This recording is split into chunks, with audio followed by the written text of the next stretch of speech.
Hey, welcome back to the Flannel Channel. I'm Philip, glad you're here. Today, super simple how-to video. I'm gonna pack the wheel bearings on this RV trailer, and I'll show you how to pack the wheel bearings on your trailer. It's quick and easy, simple tools. You can do this. I'll show you how. Here we go. All right, now I'm not gonna give you a whole long intro. I just wanna show you I'm using some very simple tools, pliers, screwdrivers, things like that. I'm gonna have some gloves on, paper towels. We're gonna keep it really, really simple. You can do this with the wheel on. I'm gonna choose to take my wheel off because I'm gonna be doing tires. I'm gonna look at the brakes and other things that aren't gonna be included in this video. That's fine. I'm just gonna only focus on doing the wheel bearings today. Wheel is taken off, and most likely you're gonna see a brake drum behind your wheel. Now, there are some smaller trailers that don't have brakes on them. You're only gonna see the hub. You might have a different number of wheel studs. You might have 4 or 5. I have 6 because of the weight of my trailer. I have my wheels blocked, I have a jack, and I have jack stands. Stay safe, don't let things roll on you. All right, we're gonna get this dust cap pulled off, and we'll start going step by step what you're gonna encounter as you take the bearings apart. Okay, so I have a paper towel laid out down here, and I'm going to take my screwdriver and my hammer. You could use a chisel if you don't want to pound on the back of your screwdriver, but you don't really have to get too carried away. All we're trying to do is just pop this grease cap off. There we go. Just pry it back. Be gentle with it. Mine's a little dented up. It's all right. Sometimes they'll have a grease zerk in the end of them for greasing. That's what you're going to expect to see inside. Now we have cotter pins. I'm gonna use a side cutter or pliers, needle nose, anything like that will work. And I'm going to straighten out my old cotter pin. And I have new ones, so I'm gonna pop a new one in, but we're gonna slide that thing right out of there. What that cotter pin does is lock the nut into place, okay? So we'll set that aside as well.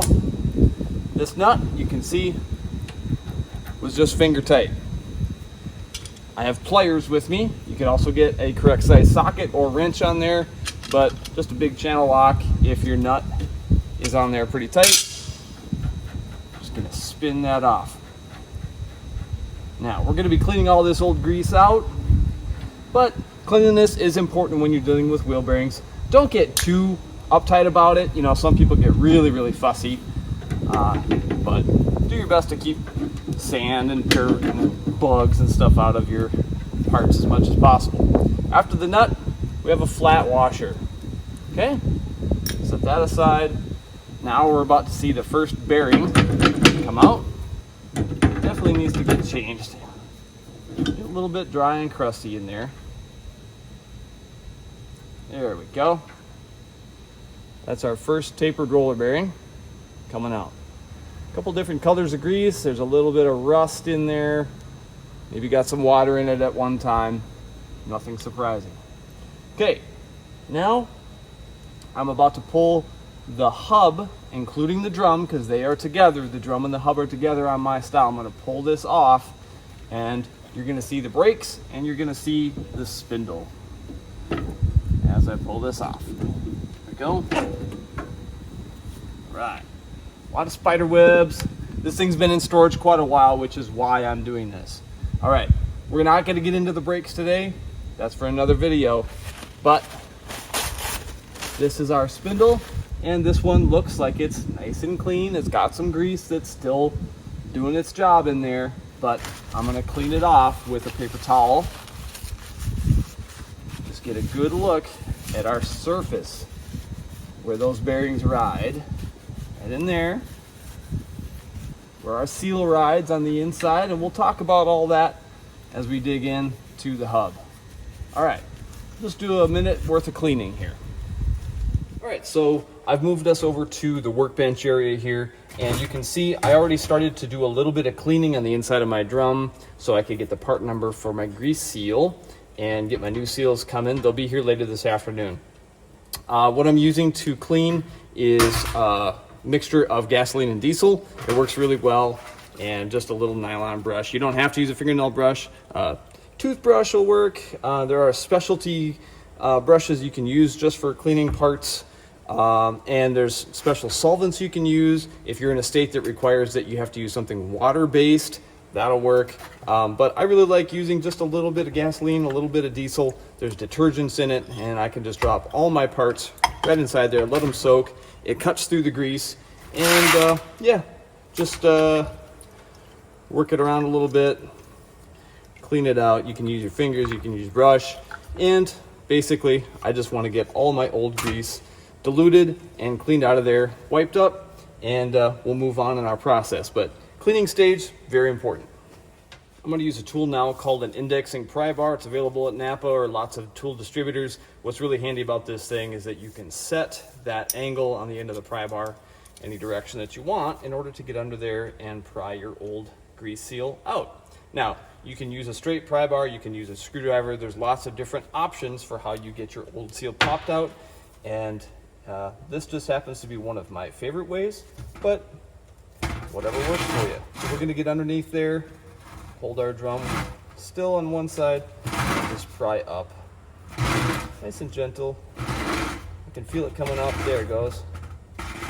Just like that. Boom. Okay. Old seal's out.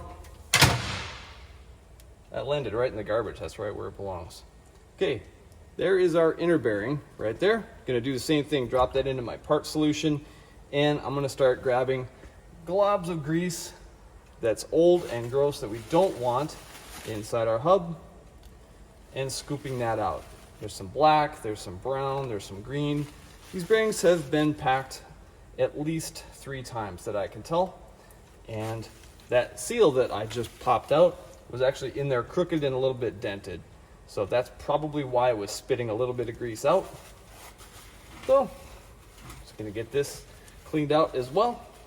Once everything is clean, I can blow through all my rollers with some compressed air. I'll show you how I do that next. All right, just using that bristles of the nylon brush and just getting in there real gentle between the inner race and the cage that holds all my rollers. I'm inspecting as I go, and what I'm looking for is any chipping, any pitting in my rollers. We'll take a closer look as we get more and more clean and get the old grease off there. But it's already starting to spin easier and easier as it soaks for just a minute. And you'll also be able to start getting part numbers. If you do need to replace any of your old bearings or seals, you can get your part numbers off there, get some new parts ordered if necessary. The solvent is doing the job for you. Now, wear some safety glasses. You don't want that stuff spraying back on you. You're getting that in your eyes. Make sure you dispose of it the proper way. You guys know all the procedures. All right, set that aside, move on to the next one. We got our inner, got our outer, we have the nut, we have the washer. Really don't care about cleaning the cotter pin because I have a new cotter pin I'm going to be popping in there anyway, but just so that you guys can see all the parts that go into, there's our old seal, there's our cap. So that's everything, nice and clean. Get in there now, and I'm going to clean the inside of my hub. Again, on those inner bearing races, it's the cone shape that's pressed into the cast iron of the hub.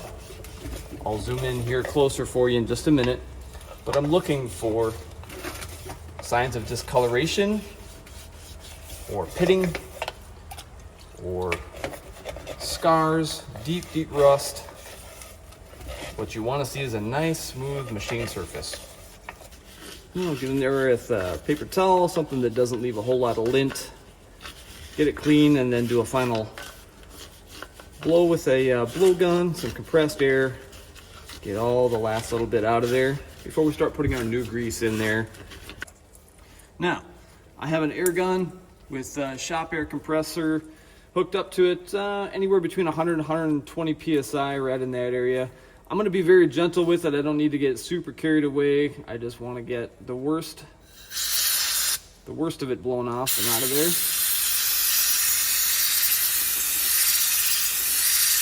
there. Again, I'm not using full blast, okay?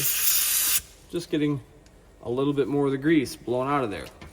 Swish it around, do some more.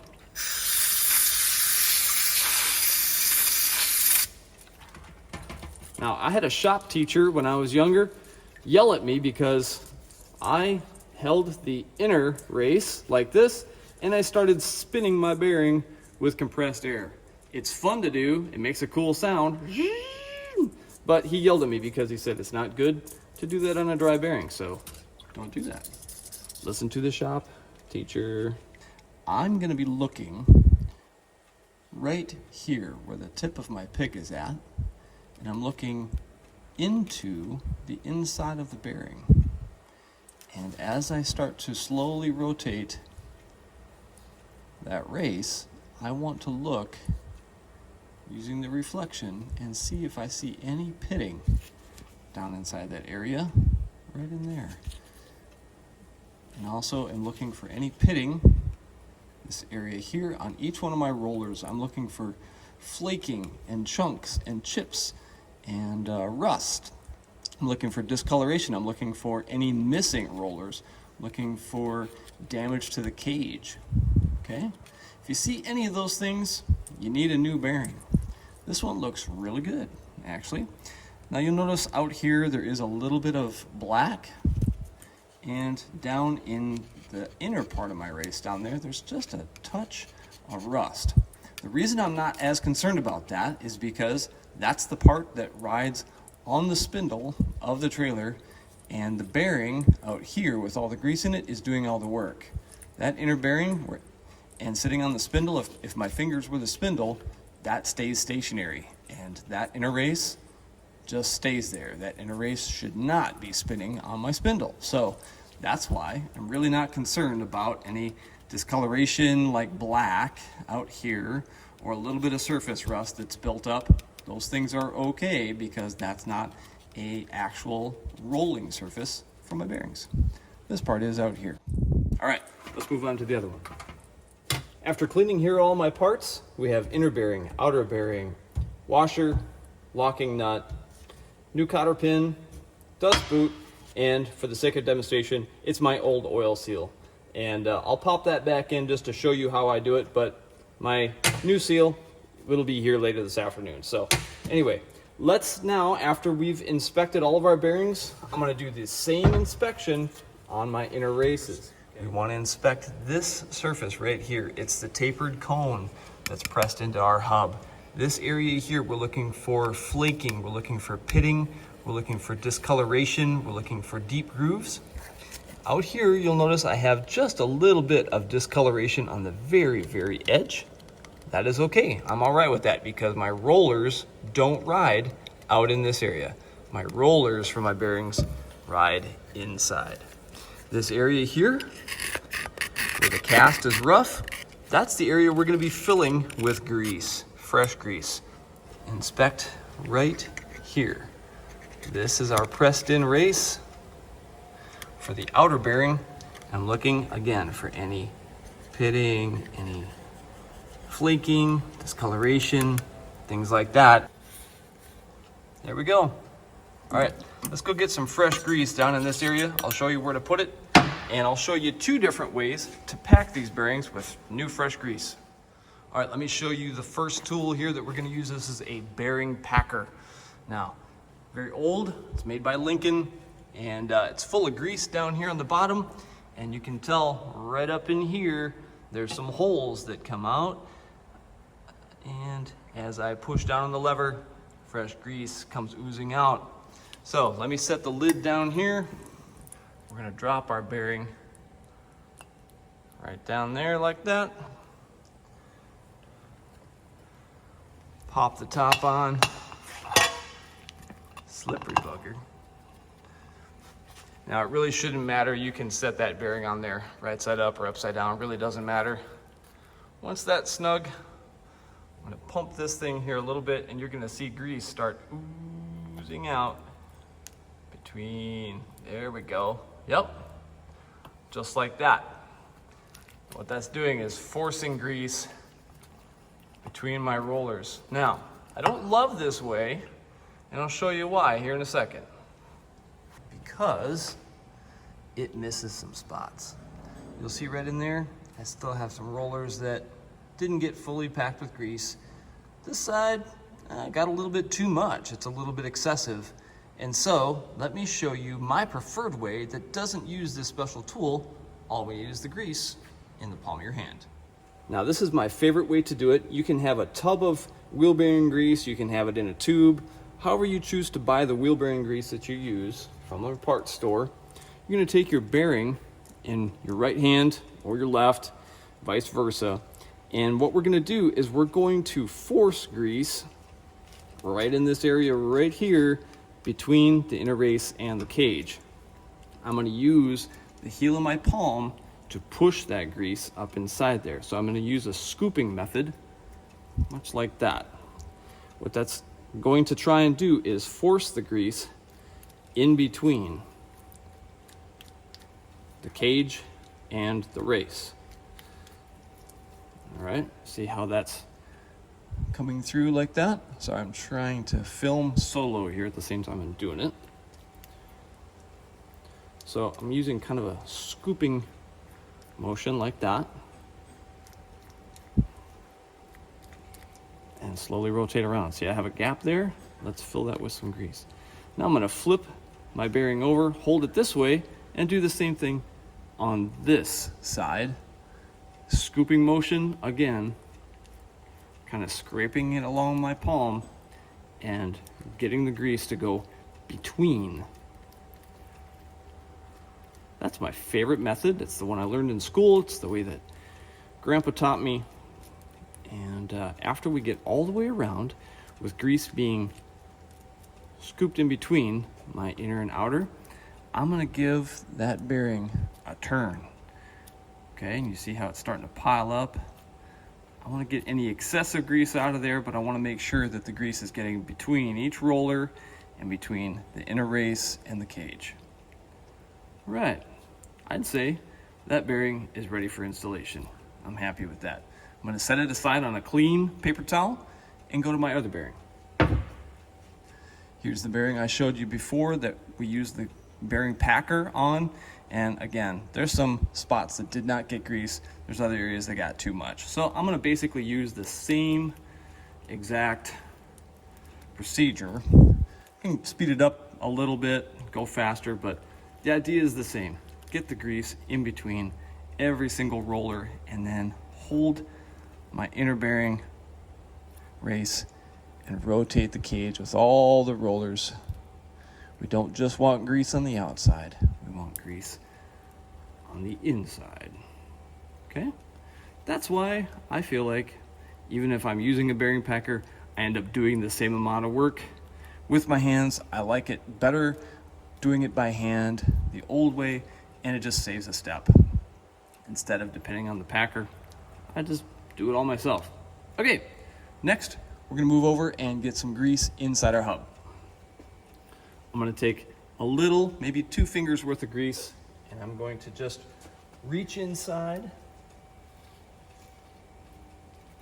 those 2 fingers and just scrape it along the edges and get it on that bearing race, further down as I can. Now, I'm gonna flip the hub over.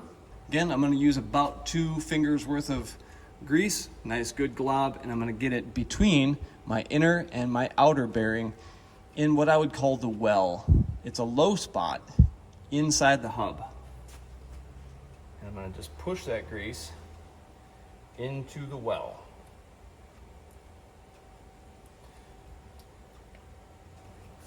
I don't want to get too excessive. I don't need too much grease inside there. Just so that I can run my finger even all the way across and just get it a nice smooth wall on the inside. Okay, final step, follow me. I'm gonna grab another little glob of grease about that big. 2-3 fingers is all it needs. We're gonna come back to our trailer here, and I want to spread just a little bit of grease where my bearings will sit. Again, I don't need to get really carried away here.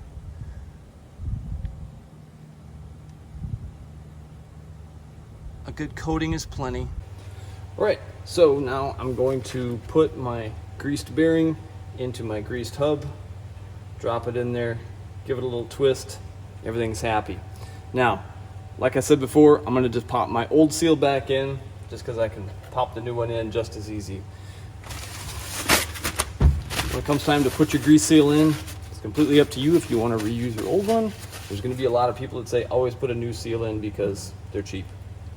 But for demonstration purposes, you could use a seal driver like this, or you can use even something as simple as a block of wood. Let's do that because I'll show you. You don't need to have fancy special tools for that kind of stuff. Just get your block on there. Good smack, just like that. It's level and even all the way around. My seal only needs to get driven in as far as the top of that hub is. So just like that. But if you got a fancy driver or a big socket, that works too. Drive it straight down until the two surfaces meet. You're good to go. All right, let's bring our parts over to the trailer. All right, so now like I mentioned earlier, I'm not going to be doing anything with my brakes today. This is simply a video on doing your wheel bearings. So let's, with our seal and our inner bearing installed, we're going to put our hub with the drum on it back in place, straight in.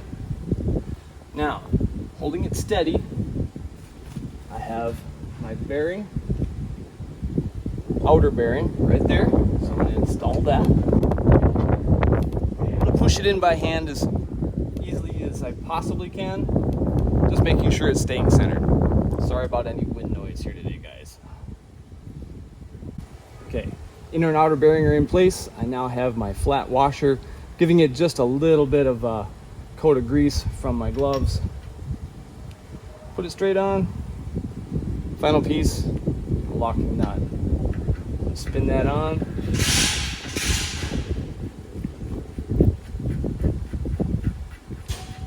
And we'll snug it up. Again, sorry about any wind noise. All right, now, final step, we're gonna get our big wrench on there. We're gonna snug that bearing up just like that. Okay, now I wanna make sure everything still moves, spins like it's supposed to, and I'm gonna back that off again until I get the amount of play that I want. This is one of those deals where it's difficult to explain to you exactly what the spec would be. And if you want to put that in the comments down below, what the actual spec is for how many thousandths worth of play that you should have for how big the diameter is of your hub, go ahead and put that in there. It's useful information for some folks that might want to put a dial indicator on there and actually measure. There's also a torque setting that you could torque this down and then back it off a quarter turn. There's different ways that this can be done, but it really is a feel thing, okay? You want just enough play that you're not putting too much tension on those bearings. All right, so I want to demonstrate for you that my cotter pin is in and I still can move that nut just a little bit. Okay, so there's not a lot of tension on there. There's not like I torqued it super hard or anything like that. I can also feel just a little bit.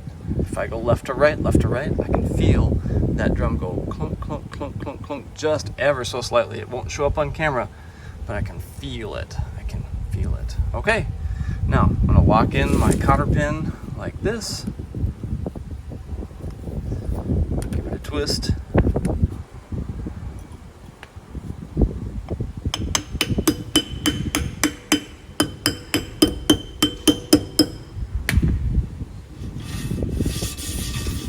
I'll mention this as well. If you're putting brand new bearings in your hub, be sure to torque them to the manufacturer's specification, okay? Those are gonna be a little bit more on the tight side because brand new bearings and races need to be seated in a little bit. A used set of bearings that we're reusing, they can be a little bit more on the loose side, all right? There are specifications for these things. Follow the recommended specs. I'm just showing you the quick and dirty way that I do in the driveway. It's worked for me. All right, so there you go. Pretty simple job to do, really simple tools, and it's the kind of stuff that you can do all on your own. It's not too spooky. If you run into a bind, you can always ask a parts store guy or ask a buddy, but definitely a driveway kind of job. Not too bad at all. Hopefully you found this helpful. If you have a boat trailer, utility trailer, something like that with tapered roller bearings, you can do this. I learned how, you can learn how too. So there you go. Hopefully you found it helpful, and thanks for supporting the channel, everybody.